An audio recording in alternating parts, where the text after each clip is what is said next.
Ça y est, c'est parti François. Voilà, donc, alors on en était où? Bon, nous sommes toujours place de la République, partie 2. L'attrition de la guerre de 14. L'attrition, donc non, l'attrition de toutes les guerres. Donc l'attrition, je redéfinis un peu, c'est un concept particulier.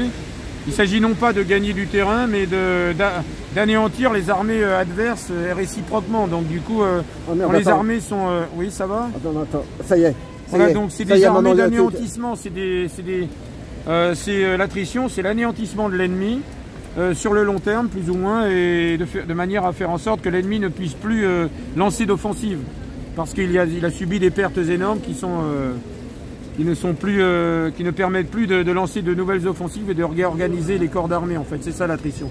Et là, l'attrition, c'est un concept qui est incompatible dans un contexte d'effondrement démographique de l'Occident. Et l'Occident, c'est la Russie, c'est aussi l'Ukraine. Alors je disais tout à l'heure que ce qui fait la force de l'armée russe, c'est qu'ils bénéficient d'un contingent issu des populations souvent d'Asie centrale, du Caucase, et là, la démographie ne s'est pas encore effondrée dans ces zones-là. Donc ils ont encore des familles importantes, donc du coup, ils peuvent engager des troupes conséquentes. Mais ça ne peut pas durer éternellement non plus. Il y a une évolution quand même. On n'est plus en 14-18, quoi qu'il arrive. C'est ça qui amène la guerre mondiale. C'est ça qui amène la nouvelle guerre mondiale. Il y en a qui c'est ce qu'ils disent. Non conventionnelle. Il y en a qui ont peur et disent on va être obligé on va prendre nos gosses pour les emmener au casse-pipe. Mais effectivement, ils ont raison. Parce que, bon, l'article 23, qui a été quasiment validé. Il n'y a pas longtemps là. Il a été validé en amont largement. C'est en préparation éventuellement d'une hypothétique guerre. Le système a toujours... Il faut planquer son gosse, il faut faire quoi? Il faut lui dire qu'il aille en Suisse. Il faut aller les planquer, il faut qu'ils aillent ailleurs, quoi. S'il a 20 ans, il est en pleine force de l'âge, qu'est-ce qu'on fait? C'est-à-dire que, oui, effectivement, pour l'instant, là, ce qui arrête la guerre classique, la guerre conventionnelle à très grande échelle, c'est justement l'arme atomique arrête la guerre pour l'instant. C'est quand même une arme qui va restreindre le champ. Dissuasif, quoi, c'est dissuasif. C'est dissuasif, mais le problème c'est que là, les différents protagonistes sont justement, à mon avis, en train de discuter éventuellement, de se jauger pour faire en sorte que la guerre conventionnelle soit encore possible à grande échelle en Europe. Ça n'est pas le cas pour l'instant. Dans un contexte où l'attrition prédomine et en même temps en parallèle avec la chute de la démographie, ça n'est plus possible de continuer longtemps sur les paradigmes actuels. Donc du coup, pour continuer la guerre, on va changer d'amplitude. À mon avis, ils vont changer d'amplitude et c'est ça qui peut amener la guerre mondiale. C'est-à-dire qu'on utilise des armes qui sont non conventionnelles. Alors parce qu'on ne peut plus utiliser les hommes. Voilà, il n'y a plus suffisamment d'hommes sur le terrain. Donc du coup, on va changer les paradigmes. C'est ça qui peut entraîner insidieusement. Donc le paradoxe absolu, c'est que la démographie, l'effondrement de la démographie peut s'accompagner d'une impossibilité de faire la guerre conventionnelle et d'où la guerre change. Elle change d'état. La guerre change d'état pour aborder un échelon non conventionnel. Et du coup, si ça devient non conventionnel, eh ben la démographie, évidemment, elle va chuter encore plus. Notamment jusqu'à l'irréversibilité, c'est-à-dire l'anéantissement. Donc c'est un double paradoxe. L'effondrement de la démographie induit le changement de paradigme militaire, c'est-à-dire l'utilisation d'armes non conventionnelles, et insidieusement, évidemment, par voie de conséquence, ça peut entraîner l'effondrement total et irréversible de la démographie. On appelle ça la 4e guerre mondiale.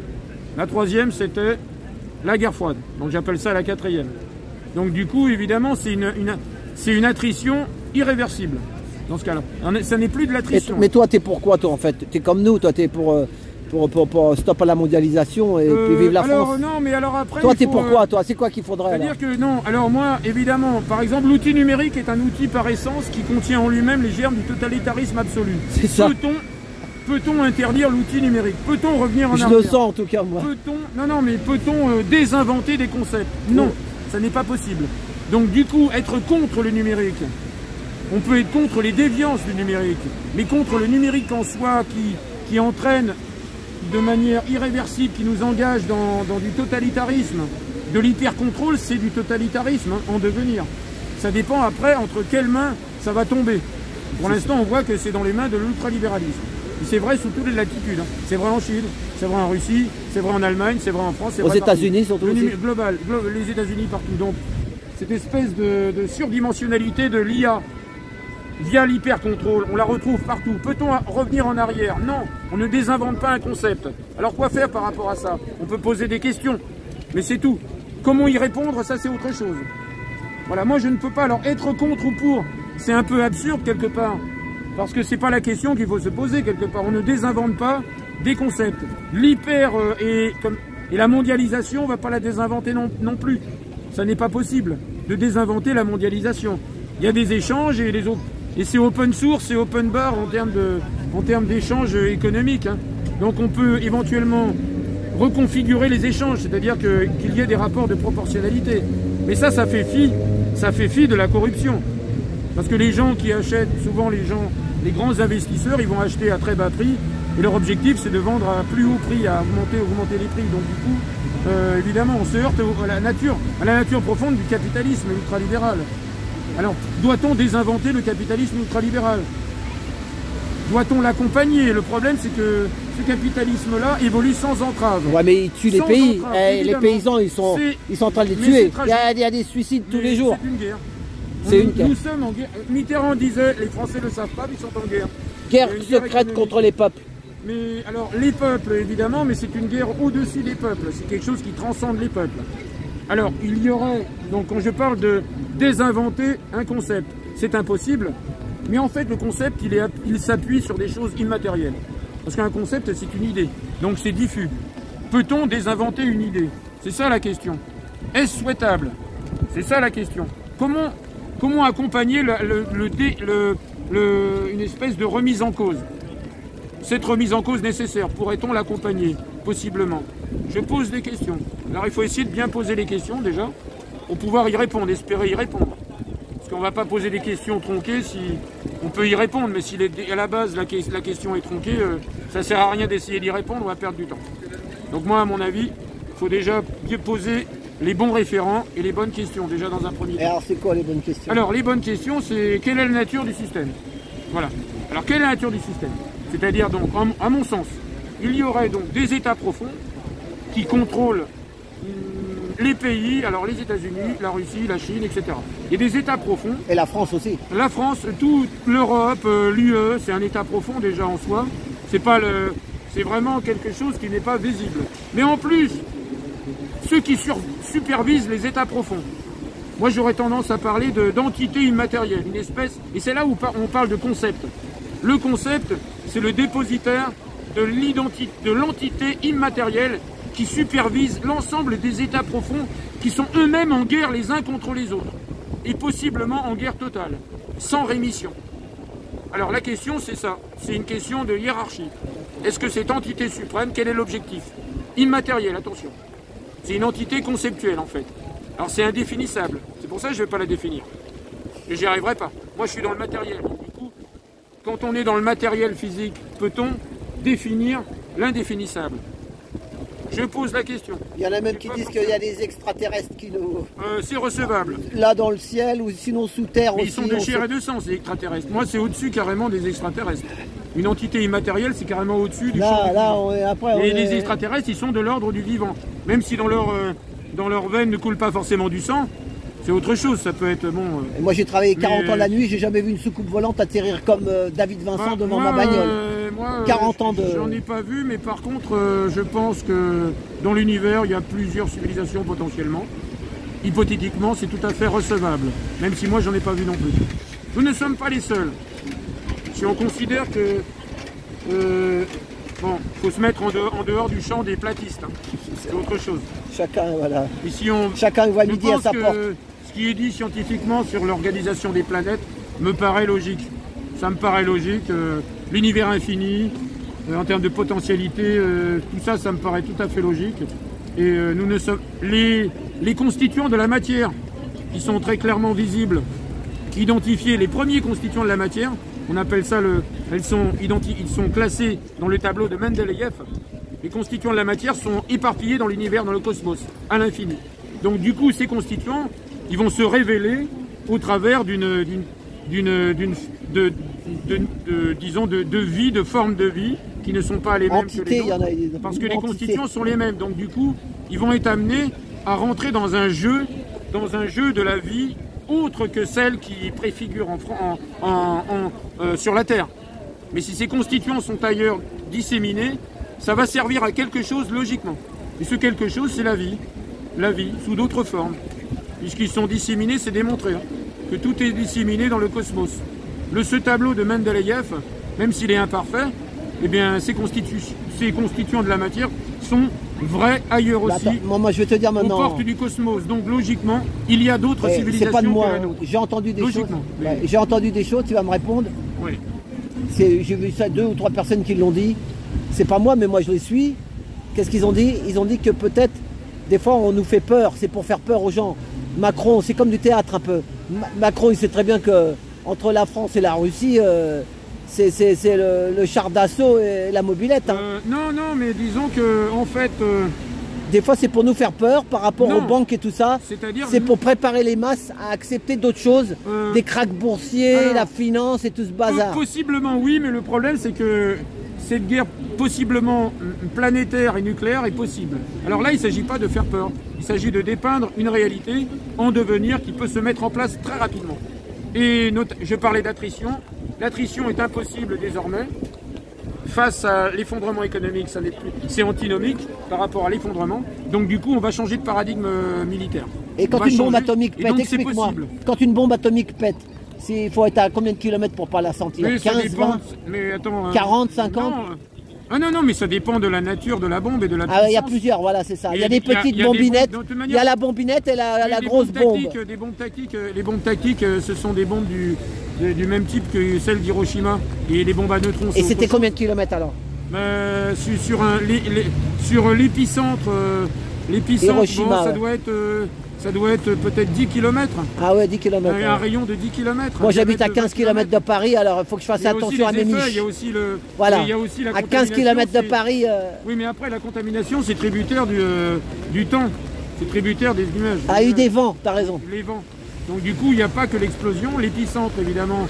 Un petit coup de harpe là-dedans, un vent du sud qui repart vers le nord, j'ai de la chance. Voilà, par contre, s'il y a un vent du nord qui va vers le sud, je suis mort. Les armes tactiques, c'est autre chose, mais les armes tactiques, il y en a beaucoup plus petites que... Déjà, Hiroshima, c'est déjà gros pour une arme tactique. Ah ouais. Les armes tactiques, c'est miniaturisé. Donc du coup, elles peuvent être utilisées, évidemment, c'est possible. Mais moi, je dis que la guerre ne peut plus continuer dans ces formes-là. Nous sommes dans des guerres de 14-18, ça ne peut plus continuer comme ça. Ce n'est pas viable. Et la bombe russe Satan 2, tu connais? Oui, mais... C'est quoi cette bombe-là? C'est une bombe qui peut... Satan 2. Qui peut détruire la France en une seule frappe. Ah bon, bombe, toute la France? De têtes multiples, oui, c'est des têtes... Il n'y a pas qu'une seule explosion. Ce sont des têtes multiples. Est-ce que je vous dérange? Non, oui. Là, on parle... Message au monde. Ouais. Message au monde. C'est Trotti Taxi, je suis gilet jaune. Ok, directement en live? Oui, en live. Oh, bonsoir à tous, j'espère que vous allez super bien. Prenez soin de vous, et puis si jamais vous voulez voir un peu des messages au monde, des messages d'amour, c'est Edgar Portlove sur Instagram. Edgar Portlove. Edgar Portlove. Je viens de Genève, hein, donc je me permets de... Tu viens de Genève, t'es un Suisse, toi, t'es neutre, quoi. Je suis neutre. Mais vous avez Davos quand même là-bas, et il y a tous les milliardaires qui sont planqués là-bas. Et puis tous les magasins, les grandes industries médicamenteuses, là. C'est absolument vrai, je vais vous dire. Gavi et compagnie, ils sont tous chez vous, hein. Ouais. T'es de Genève ou quoi, toi? Genève, moi. Bon, eh ben merci pour ça. Eh ben merci à vous. Donc, c'était là, c'est pas là, ok. Mais non, il y a deux. Ah, il y en a deux. Ça passe sur quoi? Sur YouTube? Trotti Taxi, YouTube. Taxi, ok, bah voilà, ils vont regarder ça. Eh ben merci à vous. Et vive la Suisse. Un petit message? Oui, ben l'appel se construit et il faut, pour construire l'appel, ce sont des gens conscientisés. Alors moi je parle d'hyperconscience. Il est temps de monter un mouvement d'hyperconscience qui va construire des convergences absolues, citoyennes et fortes. Et l'hyperconscience, elle est liée à une étude de la réalité telle qu'elle est. Il faut accepter la réalité telle qu'elle est. Et à partir de ça, il faut déconstruire nos paradigmes qui sont déjà caduques pour construire quelque chose, une nouvelle alternative. Déconstruire et construire, c'est fondamental. Et ça passe par des gens dans l'hyperconscience. Alors on monte de fréquence, c'est ça finalement. On monte oui, la fréquence d'analyse. Oui, l'hyperconscience. Mais elle est nécessaire parce que là, c'est une course contre la montre. Seule l'hyperconscience pourra infléchir cette course inexorable vers un holocauste qui sera nucléaire. Vous y croyez, les gens se marrent quand je dis ça, mais ne vous marrez pas trop, parce que là on y va tout droit. Voilà. On est dans l'hyper-inconscience pour l'instant. Bah moi je suis conscient, ça augmente. moi je suis conscient et je me dis qu'avec la pluie qui tombe depuis samedi dernier, Les depuis... voleurs ici à Paris, j'ai posé Il y mon a beaucoup parapluie. de, il y a beaucoup en de voleurs. Suisse, et là on me l'a volé. On t'a volé ton parapluie? Eh oui, mais en même temps je croyais en Suisse, moi je peux la Ah non, t'es pas en Suisse. On a volé son parapluie. Oh bah t'as des petits shopping là, t'as des trucs pas chers là-bas. Il y a des boutiques pas chères mais... Vous savez quoi, je vais prendre un gros parapluie comme le monsieur là, parce que j'en ai marre des petits parapluies. J'ai payé 10 € pour un petit parapluie. Là je veux un gros Ouais, parapluie. on va prendre un plus gros. Ok, mais on diminue un peu la consommation, c'est pas très bon. Hein. Bon, eh ben, en tout cas, tout ce que je vais te dire un truc, je vais te dire un truc. Ouais, un peu, ouais. Mais ça, Eh, Un peu beaucoup là parce que je vais te dire juste un truc. Samedi dernier, il y avait les agriculteurs, on s'est pris la pluie pendant 2 jours. Aujourd'hui, encore les agriculteurs à Paris, on se prend la pluie. Alors pour l'instant, je préfère un bon coup de pluie qu'un bon coup de bombinette. Voilà. Ouais, non, mais tu peux avoir des pluies Est-ce que tu connais Claire Sévrac?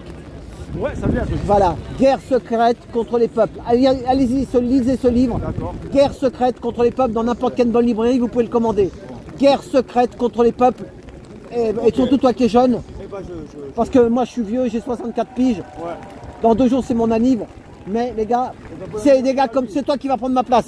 Vive la Suisse. Tu te mets sur quel canal là? Sur Instagram là. Instagram. Ah, d'accord, t'es pas sur Facebook. Non, mais on va échanger le contact avant de partir. Par contre, est-ce que nous faisons qu'un sur la planète Terre?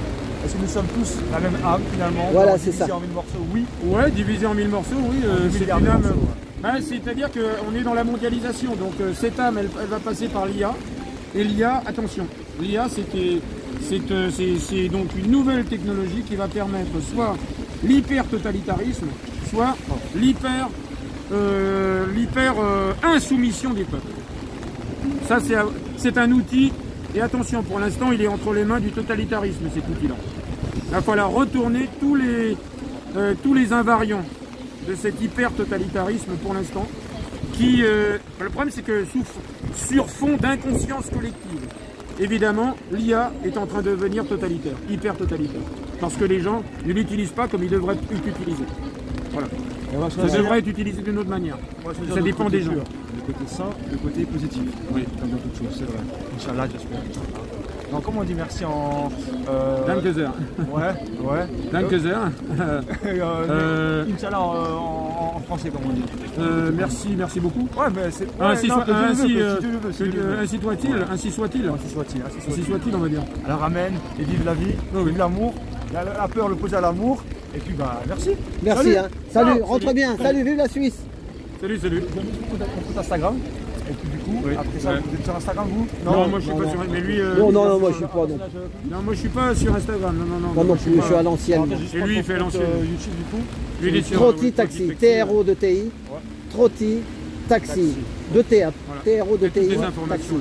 Ok. Et vous, c'est un personnage public un peu? Non, moi je suis pas public. Non, on est gilets jaunes. D'accord. Gilet jaune un jour, gilet jaune toujours. Tu peux aller sur Réservoir App. Réservoir App. Réservoir APPS. Voilà. Parce que lui, il suit pas mal de choses et c'est très intéressant, donc tu peux toujours suivre. Et lui, il est sur Twitch, il fait des. Tu vois, il est très étendu. Vous connaissez G Milligramme sur regardez G Milligramme. Non. G milligramme. G Milligramme. Sur quoi? Sur Insta. YouTube. Sur YouTube. G après milligramme. G, un G, un G, Milligramme. Après milligramme. espace milligramme. D'accord, on va écouter ça. Super, merci monsieur. Allez, salut, merci. Rentre bien. Pays d'en haut. Pays d'en haut. En Suisse. Tu connais le pays d'en haut? Non, c'est Bon, quoi? c'est en Suisse. trop, là. Pas de Lausanne. Allez, au revoir. Au revoir.